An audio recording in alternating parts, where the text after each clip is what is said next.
अध्याय 2 में हम लोगों ने बहुपदों के प्रकारों की चर्चा की थी।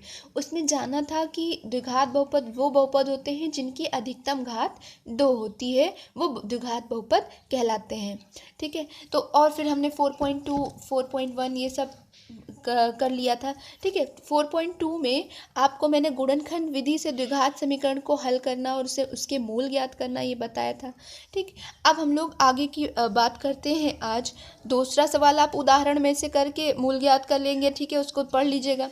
थर्ड वाले क्वेश्चन में देखिए, ये जो लैंग्वेज वाले क्वेश्चंस हैं, इन क्वेश्चंस में अच्छी बात ये रहती है कि हमें सब कुछ तो इन्हीं क्वेश्चंस में गिवन होता है, बस उन्हें समझकर हमें इक्वेशन बनाना आना चाहिए। ठीक है, तो इक्वेशन बनाने के लिए आपको सबसे पहले जो इसमें ध्यान देना है कि इसको अच्छे से पढ़िए। क्या बोला इसमें? ऐसी दो संख्याएं ज्ञात कीजिए जिनका योग 27 हो और गुणनफल 182 हो। ठीक है, तो अब ऐसी कोई दो संख्या ले लीजिए। मान लीजिए पहली संख्या क्या है? पहली संख्या आपकी x है और दूसरी संख्या, क्योंकि उनका योग 27 है तो दूसरी जो भी होगी वो 27 से पहली वाली को घटा के ही मिलेगी। तो दूसरी संख्या को हमने लिख लिया 27 माइनस x। ठीक है, प्रश्नानुसार क्या बोला? प्रश्नानुसार उसमें बोला गया कि इनका जो गुणनफल है वो किसके बराबर है? 182 के बराबर है। तो उनका जो गुणनफल यानी कि इनको गुणा कर देंगे 27x और minus x square is equal to 182। पक्षांतर करेंगे इनको, ये माइनस का है ना, इसको पक्षांतर करके ले जाएंगे तो प्लस का एक्स स्क्वायर माइनस को 27x plus 182 is equal to 0 बन गई द्विघात समीकरण। अब हमारा काम वही है जैसे हमने पहले देखा था। इनका क्या करेंगे? इस अचर पद को क्या ऐसे गुणनखंड करेंगे कि जोड़ करके कितना आ जाए? 27 आ जाए। तो हम इसके गुणनखंड हम लोगों ने लिख लिया 2 × 7 × 13। ठीक है, कितना मिला? 14 + 13 यानी 27 कैसे मिलेगा? 14 और 13 को जोड़ करके मिलेगा। ठीक, फिर हमने इसकी जगह पर इसको लिख दिया। ठीक, अंदर ब्रैकेट को ओपन करेंगे, माइनस और एक्स का मल्टीप्लाई करेंगे, एक्स स्क्वायर माइनस 14x और प्लस माइनस 13x प्लस 182। फिर हमको इसमें देखना है क्या कॉमन है। जो कॉमन है उसको कॉमन ले लेते हैं। तो x ही है जो कॉमन मिल रहा है, x को बाहर ले लो। x माइनस 14 एक ब्रैकेट में, यहाँ माइनस 13 कॉमन मिल रहा है, माइनस थर्टीन को कॉमन ले लीजिए और बचेगा कितना? x माइनस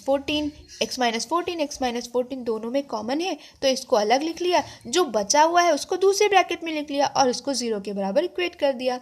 पहले फर्स्ट फैक्टर को 0 के बराबर करेंगे, फिर x इधर दूसरे वाले फैक्टर को एक बार 0 के बराबर करेंगे। जब इसको 0 के बराबर करेंगे तो x बराबर 14 मिला और जब इसको 0 के बराबर करेंगे तो x बराबर 13 मिला। तो इस तरह से हमें x की वैल्यू पता चल गई। प्रथम संख्या 14 और दूसरी जो संख्या है वो 13 है।